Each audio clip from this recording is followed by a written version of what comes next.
დავამზადოთ ბრინჯის ფლავი ქათმის ხორცით.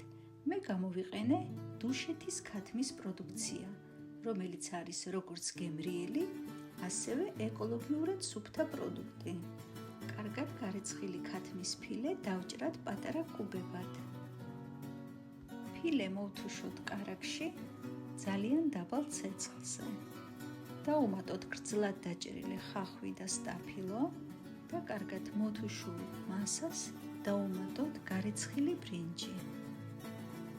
გემოვნებით ვამატებთ მარილს, შავ პილპილს, ფლავის საკმას, კოწახურს, რომელიც ოდნავ მომჟაო და გემრიელ გემოს მისცემს და ბოლოს დაფნის ფოთოლს და ნიორს.